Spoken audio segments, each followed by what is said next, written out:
Hello everyone, आप सभी का स्वागत है आपके अपने यूट्यूब चैनल विशाल गौतम 783 पर। आज है 28 जून 2024 और आज की इस वीडियो में मैं आपके लिए लेकर आया हूँ 28 जून 2024 के डेली करंट अफेयर्स के कुछ इंपॉर्टेंट क्वेश्चंस।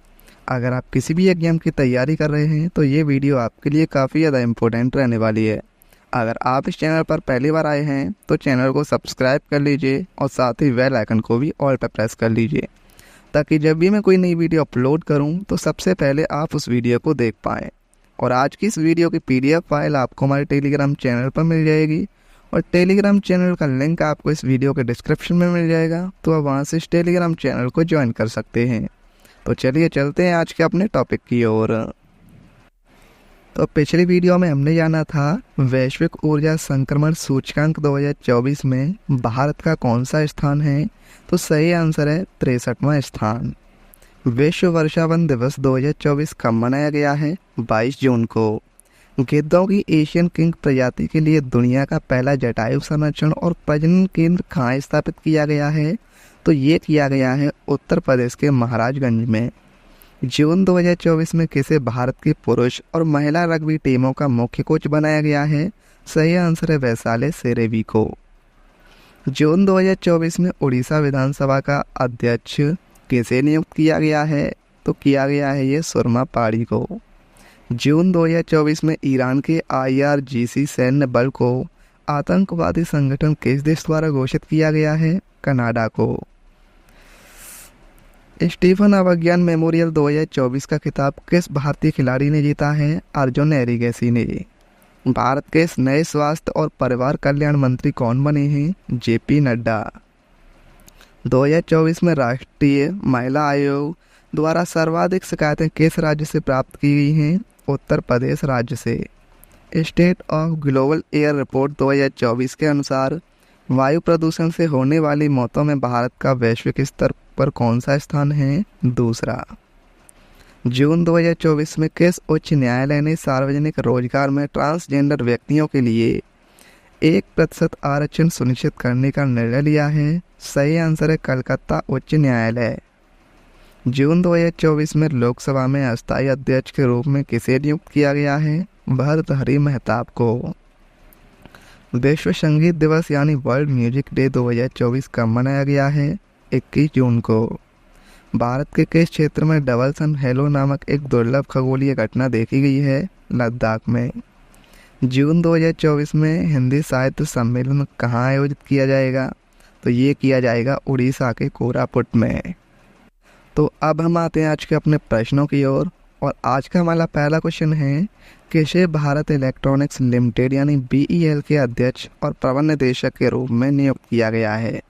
तो सही आंसर इस क्वेश्चन का ऑप्शन बी, मनोज जैन को। मनोज जैन को भारत इलेक्ट्रॉनिक्स लिमिटेड के अध्यक्ष और प्रबंध निदेशक के रूप में नियुक्त किया गया है। वे सितंबर 2022 से कंपनी के निदेशक थे। भारत इलेक्ट्रॉनिक्स लिमिटेड की अगर हम बात करें तो भारत सरकार द्वारा रक्षा मंत्रालय के अधीन इसकी स्थापना की गई थी और इसकी स्थापना जो की गई थी वो हुई थी 1954 में। मुख्यालय इसका कर्नाटक के बेंगलुरु में है और इसे नवरत्न कंपनी का दर्जा प्राप्त है। भारतीय दूरसंचार नियामक प्राधिकरण ट्राई के नए सचिव के रूप में किसे नियुक्त किया गया है? सही आंसर है ऑप्शन सी, अतुल कुमार चौधरी को। सरकार ने अतुल कुमार चौधरी को भारतीय दूरसंचार विनियामक प्राधिकरण ट्राई का नया सचिव नियुक्त किया है। ये वी रघुनंदन का स्थान लेंगे और अतुल कुमार चौधरी 1989 बैच के भारतीय दूरसंचार सेवा अधिकारी हैं। भारतीय दूरसंचार नियामक प्राधिकरण यानी ट्राई, इसकी स्थापना 20 फरवरी 1997 को हुई थी। मुख्यालय इसका नई दिल्ली में और अध्यक्ष हैं अनिल कुमार लाहौटी। अंतर्राष्ट्रीय ओलंपिक दिवस यानी इंटरनेशनल ओलंपिक डे 2024 कब मनाया गया है? तो ये मनाया गया है ऑप्शन सी, 23 जून को। हर साल 23 जून को अंतर्राष्ट्रीय ओलंपिक दिवस मनाया जाता है और इसका उद्देश्य ओलंपिक खेलों के प्रति उत्साह को पुनर्जीवित करने और उनके द्वारा दिए गए संदेशों को जीवन में अपनाने के बारे में जागरूक बढ़ाना है। वर्ष 2024 की इसकी थीम है, चलो आगे बढ़ें और जश्न मनाएं। अंतर्राष्ट्रीय ओलंपिक दिवस की शुरुआत 23 जून 1948 को हुई थी। नेक्स्ट क्वेश्चन है, संयुक्त राष्ट्र सतत विकास समाधान नेटवर्क द्वारा जारी सतत विकास रिपोर्ट 2024 में शीर्ष स्थान किसे मिला है? तो ये मिला है ऑप्शन ए फिनलैंड को। संयुक्त राष्ट्र सतत विकास समाधान नेटवर्क द्वारा सतत विकास रिपोर्ट का 9वां संस्करण जारी किया गया है और इसमें बताया गया है कि विश्व संयुक्त राष्ट्र द्वारा वर्ष 2015 में निर्धारित सतत विकास लक्ष्य को प्राप्त करने में काफ़ी पीछे है और भारत ने 64.0 के समग्र स्कोर के साथ 109वीं रैंक हासिल की है। शीर्ष 3 देशों की अगर हम बात करें तो पहले स्थान पर है इसमें फिनलैंड, दूसरे पर स्वीडन और तीसरे पर है डेनमार्क। नेक्स्ट क्वेश्चन है, ब्लू प्लैनेट पुरस्कार 2024 से किसे सम्मानित किया गया है? तो ये किया गया है ऑप्शन बी IPBES को। जैव विविधता और पारिस्थितिकी तंत्र सेवाओं पर अंतर सरकारी मंच वर्ष द्वारा 2024 का ब्लू प्लैनेट पुरस्कार जीता गया है। इस पुरस्कार के अन्य विजेता यूनिवर्सिटी कॉलेज लंदन के वैश्विक समृद्धि संस्थान के रॉबर्ट कोस्टांजा हैं, जिन्हें जल अर्थशास्त्र के क्षेत्र में योगदान के लिए सम्मानित किया गया है। IPBES को जैव विविधता, पर्यावरण, तंत्र सेवाएं एवं लोगों के संदर्भ में प्रकृति के योगदान से संबंधित ज्ञान तथा विज्ञान की स्थिति पर अग्रणी वैश्विक प्राधिकरण के रूप में सम्मानित किया गया है। अगर हम बात करें ब्लू प्लैनेट पुरस्कार की, तो इसकी शुरुआत जो हुई वो वर्ष 1992 में रियो अर्थ सम्मेलन के दौरान की गई थी। यह पुरस्कार जापान के उत्कृष्ट क्लास फाउंडेशन द्वारा ऐसे वैज्ञानिक अनुसंधान एवं इसके अनुप्रयोगों में उत्कृष्ट उपलब्धियों के लिए प्रतिवर्ष दिया जाता है, जिससे वैश्विक मुक्ति समस्याओं को हल करने में सहायता मिल सके और इसके लिए प्रतिवर्ष 2 पुरस्कार चुने जाते हैं और पुरस्कार के रूप में 5 लाख अमेरिकी डॉलर दिए जाते हैं। नेक्स्ट क्वेश्चन है, जून 2024 में अटल पेंशन योजना के कार्यान्वयन के लिए किस कंपनी को राष्ट्रीय पुरस्कार से सम्मानित किया गया है? तो सही आंसर इसका ऑप्शन सी कर्नाटक विकास ग्रामीण बैंक। केनरा बैंक द्वारा प्रायोजित एक क्षेत्रीय ग्रामीण बैंक कर्नाटक विकास ग्रामीण बैंक को अटल पेंशन योजना के तहत महत्वपूर्ण नामांकन के लिए एक पेंशन फंड विनियामक और विकास प्राधिकरण द्वारा राष्ट्रीय पुरस्कार से सम्मानित किया गया है। KVGB के अध्यक्ष श्रीकांत एवं फंडेवाड़ ने नई दिल्ली में भारत सरकार के वित्तीय सेवा विभाग के सचिव विवेक जोशी और PFRDA के अध्यक्ष दीपक मोहन सिंह से पुरस्कार प्राप्त किया है। अब बात करें अटल पेंशन योजना की, तो इसे प्रधानमंत्री नरेंद्र मोदी जी ने 9 मई 2015 को कोलकाता में लॉन्च किया था। यह योजना असंगठित क्षेत्रों के श्रमिकों को उनके भविष्य के लिए बचत करने के लिए प्रोत्साहित करने पर केंद्रित है। कर्नाटक विकास ग्रामीण बैंक यानी KVGB की स्थापना 12 सितंबर 2005 को हुई थी। मुख्यालय इसका कर्नाटक के धारवाड़ में है और अध्यक्ष हैं श्रीकांत एवं M फंडेवाड़। नेक्स्ट है, संयुक्त राष्ट्र लोक सेवा दिवस 2024 कब मनाया गया है? तो ये मनाया गया है ऑप्शन बी 23 जून को। संयुक्त राष्ट्र लोक सेवा दिवस हर साल 23 जून को मनाया जाता है। यह दुनिया भर के सभी क्षेत्रों के विकास में सार्वजनिक सेवा के योगदान और भूमिका पर प्रकाश डालता है। संयुक्त राष्ट्र लोक सेवा दिवस पहली बार 23 जून 2023 को मनाया गया था। भारत के नए वित्त मंत्री और कॉरपोरेट मामलों के मंत्री कौन बने हैं? सही आंसर है option C Nirmala Sitharaman. Modi cabinet 3.0 में निर्मला सीतारमण को फिर से वित्त मंत्री तथा कॉरपोरेट मामलों के मंत्री के रूप में शामिल किया गया है। उन्होंने 31 मई 2019 को कॉरपोरेट मामलों के मंत्री और भारत के 28वें वित्त मंत्री के रूप में शपथ ली थी और उन्होंने भारत की दूसरी महिला रक्षा मंत्री के रूप में भी काम किया है। प्रधानमंत्री नरेंद्र मोदी ने 9 जून को नई सरकार के लिए 71 मंत्रियों के साथ शपथ ली है।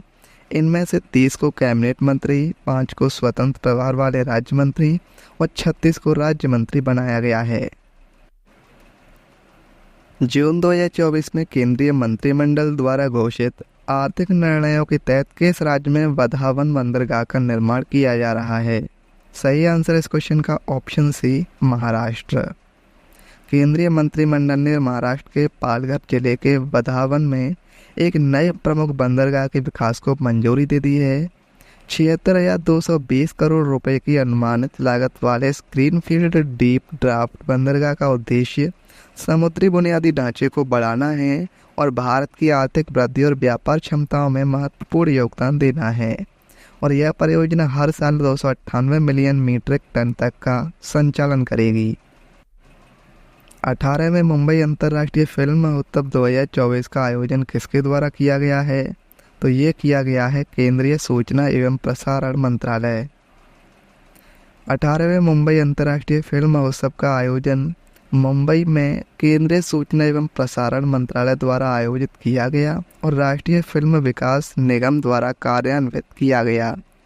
निष्ठा जैन द्वारा निर्देशित गोल्डन थ्रेड ने 18वें MIFF 2024 में सर्वश्रेष्ठ डॉक्यूमेंट्री के लिए प्रतिष्ठित गोल्डन कॉन्ज पुरस्कार जीता है। इसमें पहले प्रसिद्ध वन्यजीव फिल्म निर्माता सुब्बैया नल्लामुथु को 18वें MIFF 2024 के उद्घाटन समारोह में 18वें वी शांताराम आजीवन उपलब्धि पुरस्कार से सम्मानित किया गया है। जून 2024 में 53वीं GST परिषद बैठक का आयोजन कहाँ हुआ है? ऑप्शन सी, नई दिल्ली में। केंद्रीय वित्त एवं कॉरपोरेट मामलों की मंत्री श्रीमती निर्मला सीतारमण की अध्यक्षता में 53वीं GST परिषद की बैठक नई दिल्ली में हुई है। बैठक में केंद्रीय वित्त राज्य मंत्री श्री पंकज चौधरी, गोवा और मेघालय के मुख्यमंत्री, बिहार, हरियाणा, मध्य प्रदेश और उड़ीसा के उप मुख्यमंत्री, राज्यों और केंद्र शासित प्रदेशों के वित्त मंत्री और वित्त मंत्रालय तथा राज्यों केंद्र शासित प्रदेशों के वरिष्ठ अधिकारियों सहित प्रमुख अधिकारियों ने भाग लिया है। GST परिषद ने GST कर दरों में बदलाव, व्यापार सुविधा उपायों और GST में अनुपालन को सुव्यवस्थित करने के संबंध में कई सिफारिशें की हैं।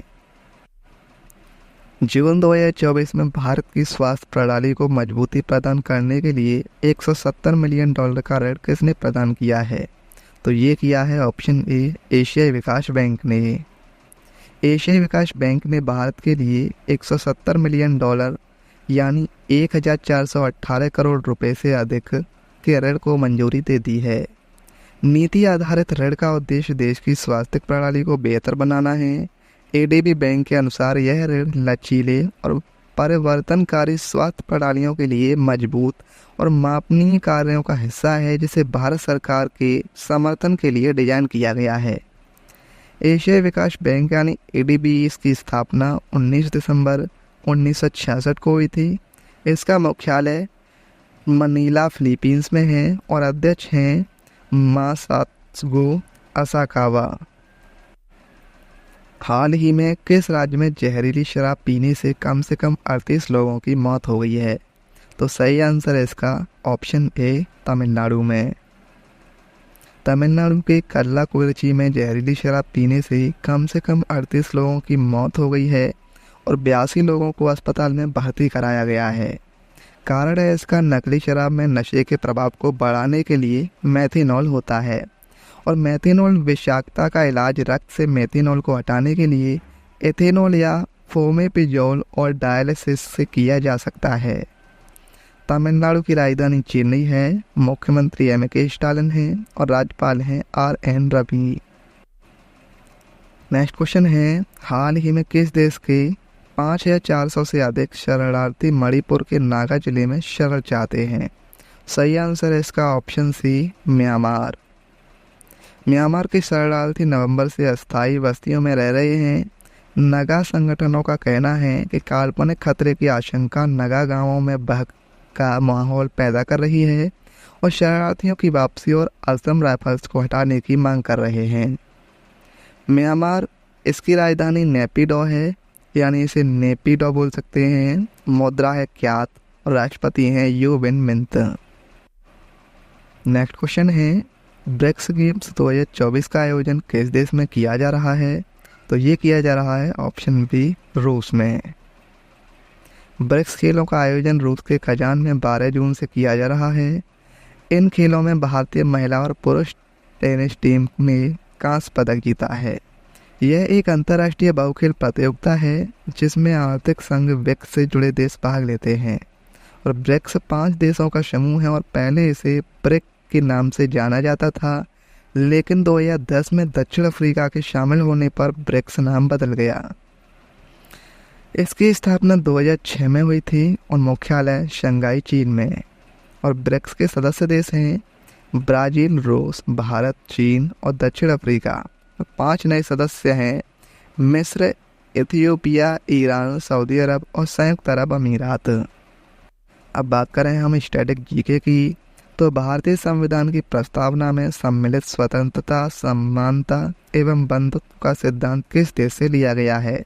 तो सही आंसर है फ्रांस। भारतीय संविधान में निहित विधि द्वारा स्थापित प्रक्रिया किस देश के संविधान से ग्रहण की गई है? जापान से। भारतीय संविधान में संसदीय विशेषाधिकार की संकल्पना किस देश के संविधान पर आधारित है? ब्रिटेन।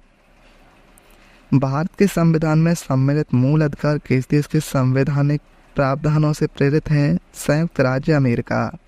भारतीय संविधान में 9वीं अनुसूची को किस संविधान संशोधन के माध्यम से जोड़ा गया? सही आंसर है प्रथम संविधान संशोधन वर्ष 1951। भारत के संविधान की किस अनुसूची में विभिन्न राज्यों में अनुसूचित क्षेत्रों के प्रशासन और नियंत्रण के लिए विशेष उपबंध है? 5वीं अनुसूची में। सरकारों द्वारा शुल्क एवं कर लगाने का अधिकार संविधान की किस अनुसूची में उल्लिखित है? सही आंसर है 7वीं अनुसूची में। राज्य भूमि सुधार अधिनियम को संवैधानिक सुरक्षा प्रदान करने हेतु इसे किस अनुसूची में सम्मिलित किया गया है? सही आंसर है 9वीं अनुसूची में। भारत की संसदीय शासन प्रणाली एवं ब्रिटेन की संसदीय शासन प्रणाली के मध्य अंतर का मुख्य बिंदु कौन सा है? न्यायिक समीक्षा। भारत का संविधान परिसंघीय है, यह किससे निर्धारित होता है? सही आंसर है केंद्र और राज्यों के मध्य शक्तियों के वितरण से। सर्वप्रथम कांग्रेस के किस अधिवेशन में जनगण मन गाया गया था? सही आंसर है कलकत्ता अधिवेशन वर्ष 1911। राष्ट्रगान के गायन का मानक समय कितना है? 52 सेकंड। भारतीय संविधान अधिक कठोर तथा अधिक लचीले के मध्य एक अच्छा संतुलन स्थापित करता है, यह कथन किसका है? केसी वियर का। भारत अर्धसंघात्मक राज्य है, यह किसने कहा था? केसी वियर ने। और भारत में राजनीतिक सत्ता का प्रमुख स्रोत कौन है? जनता। कल की वीडियो में मैंने आपसे क्वेश्चन पूछा था कि भारत के नए स्वास्थ्य और परिवार कल्याण मंत्री कौन बने हैं? तो सही आंसर था इस क्वेश्चन का ऑप्शन ए, जेपी नड्डा। अब आपके लिए आज का क्वेश्चन है, किसे भारत इलेक्ट्रॉनिक्स लिमिटेड के अध्यक्ष और प्रबंध निदेशक के रूप में नियुक्त किया गया है? इस क्वेश्चन का सही आंसर आपको कमेंट में बताना है। अगर आपको ये वीडियो आज की हेल्पफुल लगी हो तो आप इस वीडियो को अपने दोस्तों के पास ज़रूर शेयर करना। और अगर आप इस चैनल पर पहली बार आए हैं तो चैनल को भी सब्सक्राइब जरूर कर लेना। तो चलिए चलते हैं। जय हिंद, जय भारत, वंदे मातरम।